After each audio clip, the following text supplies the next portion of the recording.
now that we understand the benefits of obedience and why we should obey, a lot of people want to obey, but they just don't understand how. They don't really understand what obedience really means. And so what we're going to do now is we're going to talk about what obedience looks like and how to do that. And we're going to use two stories from the Bible. They're both from the Old Testament. And these stories, we're going to show how people in their relationship obeying God. And I think you can get a picture of what that means to obey your authority as well in these stories.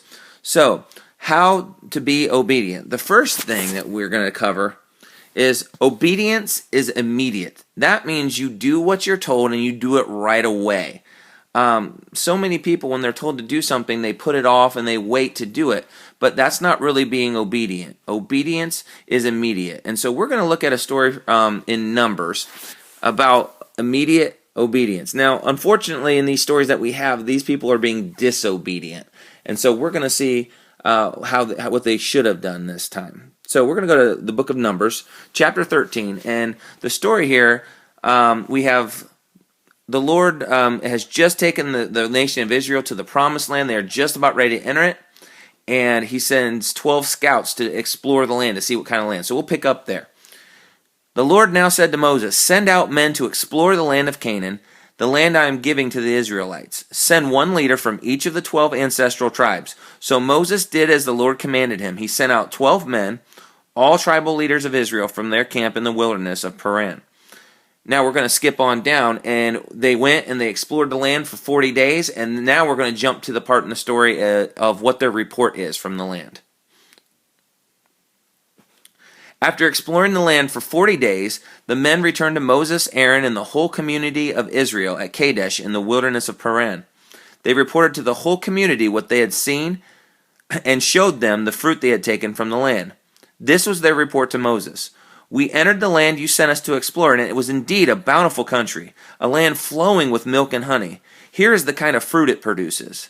But the people living there are powerful, and their towns are large and fortified. We even saw giants there, the descendants of Anak. The Amalekites live in the Negev, and the Hittites, Jebusites, and Amorites live in the hill country. The Canaanites live along the coast of the Mediterranean Sea and along the Jordan Valley." But Caleb tried to quiet the people as they stood before Moses. "Let's go at once and take the land. We can certainly conquer it." And now we're going to see what the other spies said. But the other men who had explored the land with him disagreed. "We can't go up against them. They are stronger than we are." So they spread this bad report about the land among the Israelites. "The land we traveled through and explored will devour anyone who goes to live there. All the people we saw there were huge. We even saw giants there, the descendants of Anak. Next to them, we felt like grasshoppers," and that's what they thought too. So what's happening here is these 10 spies spread a bad report about the land, saying, "Oh, we don't want to go there. We can't do it. We'll get killed if we go there." And so they refused to enter the promised land. The Lord had brought them to this place. He wanted them to enter the land and to take it. He had promised he'd be with them to help them take this land, and the people refused to do it. They said no. So the Lord got upset and said, "Well, if you're not going to go in, fine, but your children will be able to go in, but you will all die in the wilderness. So we're going to take you back to the wilderness for 40 years, and your children will enter the land, but the rest of you will die." And so here's what they decided to say after that. When Moses reported the Lord's words to all the Israelites, the people were filled with grief. They got up early the next morning and went to the top of the range of hills. "Let's go," they said. "We realize that we have sinned, but now we are ready to enter the land the Lord has promised us." So let's stop right there for a second, and you can see, well, now they're ready to obey. But the problem is, it wasn't immediate. They didn't do it immediately. They were disobedient, actually. So even though they said they're willing to go now, they're still being disobedient. So in verse 41, Moses said, "Why are you now disobeying the Lord's orders to return to the wilderness? It won't work. Do not go up into the land now. You will only be crushed by your enemies because the Lord is not with you. When you face the Amalekites and Canaanites in battle, you will be slaughtered.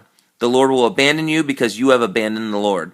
But the people defiantly pushed ahead towards the hill country, even though neither Moses nor the ark of the Lord's covenant left the camp.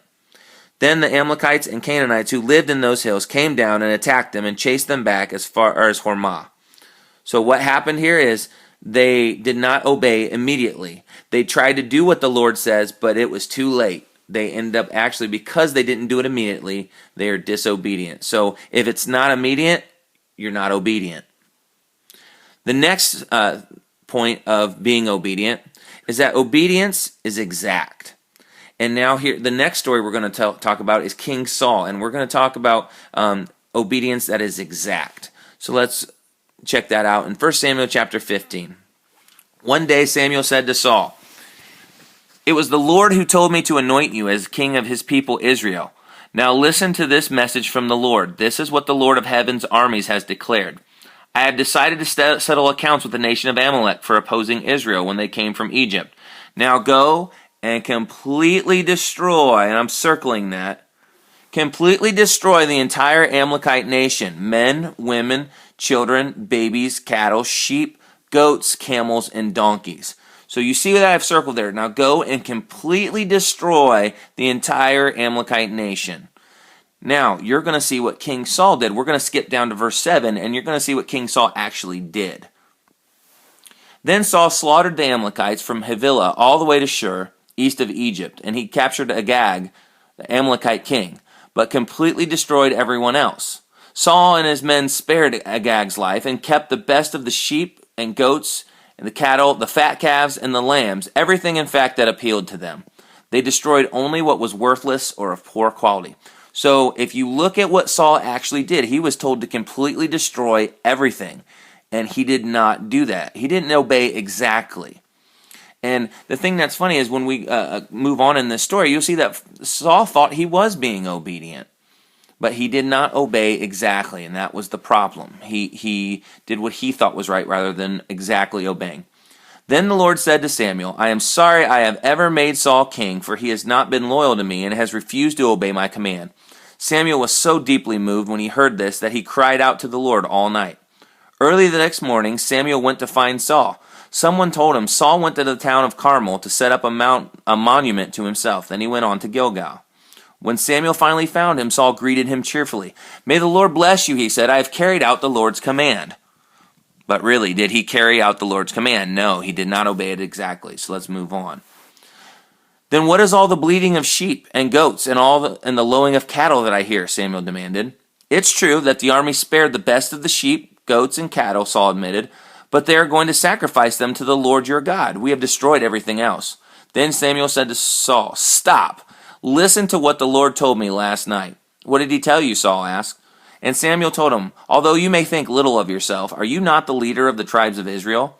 The Lord has anointed you king of Israel, and the Lord sent you on a mission and told you, 'Go and completely destroy the sinners and the Amalekites until they are all dead.' Why haven't you obeyed the Lord? Why did you rush for the plunder and do what was evil in the Lord's sight?" "But I did obey the Lord," Saul insisted. "I carried out the mission he gave me. I brought back King Agag, but I destroyed everyone else. Then my troops brought in the best of all the sheep, goats, cattle, and plunder to sacrifice to the Lord your God in Gilgal." But Samuel replied, "What is more pleasing to the Lord, your burnt offerings and sacrifices, or your obedience to his voice? Listen, obedience is better than sacrifice, and submission is better than the offering of the fat of rams. Rebellion is as sinful as witchcraft, and stubbornness is as bad as worshiping idols. So because you have rejected the command of the Lord, he has rejected you as king." And so the problem here, once again, Saul was told completely destroy everything. He did not do it exactly the way the Lord told him to do it, and he was being disobedient. And it's easy to do that sometimes. Our people in charge tell us to do something, and we don't do it exactly the way they tell us to do it. We do it the way we want to do it. And we think that that's being obedient, but it's really not. It's really being disobedient. So we don't want to be like Saul in this. We want to obey exactly. So in closing, how to be obedient. First of all, obedience is immediate. Just remember, if it's not immediate, it's not obedient. And lastly, obedience is exact. We need to do exactly what we're told to do, and don't do it the way we think we should do it. Do exactly how we're told. And if we do that, we'll find the blessings of being obedient.